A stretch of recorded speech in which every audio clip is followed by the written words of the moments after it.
Дагы бир акыйдалар чыкты. Муну дагы айтпай койбосок болбойт. Наузу биллахи мин залик. Бул өтө бир бузук акыйда. Ушундай деген нерселерди айтты. Карасаңыздар, булар секин-секин бул вахабилер этап менен келишет да. Салтыңы жок кылат, үрп адатыңы жок кылат, адеп аклагыңы жок кылат, кийимиңи жок кылат, акыры барып диниңи жок кылат. Акыры барып пайгамбар алейхисаламды ham жокко чыгарат. Этап менен секин келип атат. Азыр булардын этабы ушул даражага жетти. Айтат: "Ва валида Расулуллах саллаллаху алейхи ва саллам ма та'алал куфр" дейт. Наузу биллахи мин залик. Пайгамбарыбыз алейхисаламдын ата-энеси кафир мушрик болуп өлгөн дейт. Наузу биллах. Мен өз кулагым менен уктум ушуну. Биздин Кыргызстандагылардан уктум ушуну, Кыргызстандагы.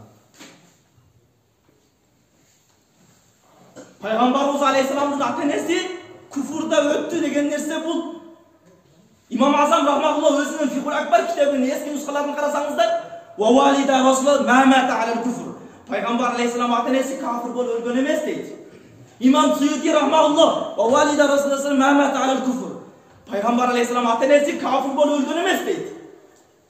Бул дөдөбайлар, бул акмактар Пайгамбар алейхисаламдын ата-энесин дагы кафир болуп өттү дейт. Наузу биллах.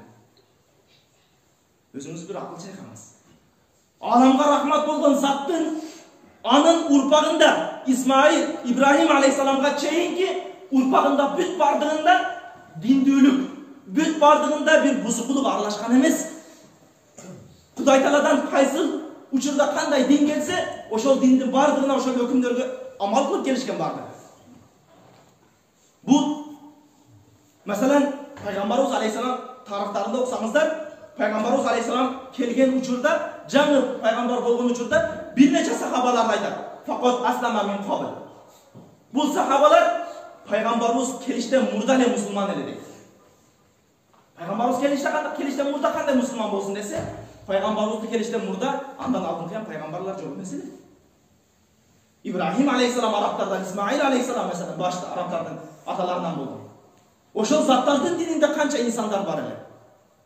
Олам яъбудус салам. Эч кимиси пайгамбарыбыздын урпагында, ата тегинде эч кимиси бутка ибадат кылган эмес. Бүт бардыгы ат-тахирул мутаххар, өтө бир тазаланган улуу заттар болгон анын ата-энеси. Анан ушундай бир куфр акыйдага барып, пайгамбарыбыз алейхисаламдын наузу биллах бул сөз айтканга тилибиз дагы барбайт да.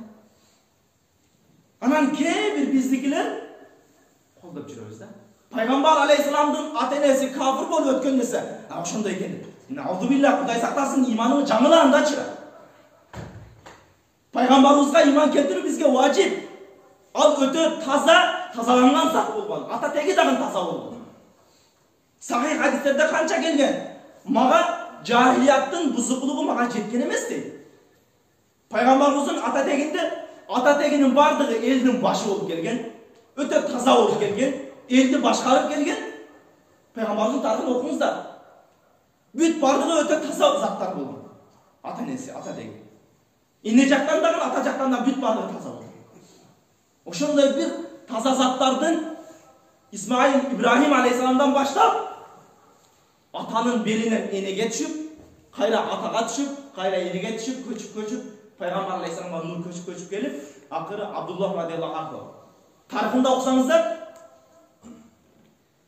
пайгамбарыбыз алейхисаламдын атасы жана апасы, атасы не пайгамбарыбыз алейхисалам боюнда болууда мурда атасы өтө нурдуу эле дейт. Өтө нурдуу эле дейт. Анан Аминенебиз боюнда болгондо жанагы нур Аминенебизге өтүп кетти дейт. Тарыхында келет ушул нерсе. Анан кийин Аминенебиз төрөгөндөн кийин пайгамбар алейхисалам төрөлүшү жөнүндө дагы иншалла жакында Мавлуд айлары кирип келип атат. Пайгамбарыбыздын төрөлүү айлары Рабиул Аввал айы кирип келип атат. Ошол айларда кеңири түрдө пайгамбарыбыз алейхисалам төрөлүүсү кандай болгон, кандай ол пайгамбарыбыздын төрөлүүсүндө асманда учуп кетип аткан куш топтоп турган төрөлгөн учурда. Ошондой бир улуу зат болгон. Ошолордун бүт бардыгын иншалла муъжизаттары бар пайгамбар алейхисалам төрөлүү мезгилинде. Ошолордун бардыгын иншалла айта турган болобуз. Ошол Мавлуд айларында азырынча жанагындай акыйдаларга ишенбейли. андай биздин динибизди булгабасын, бузбасын, бузганга жол койбойбуз дагы.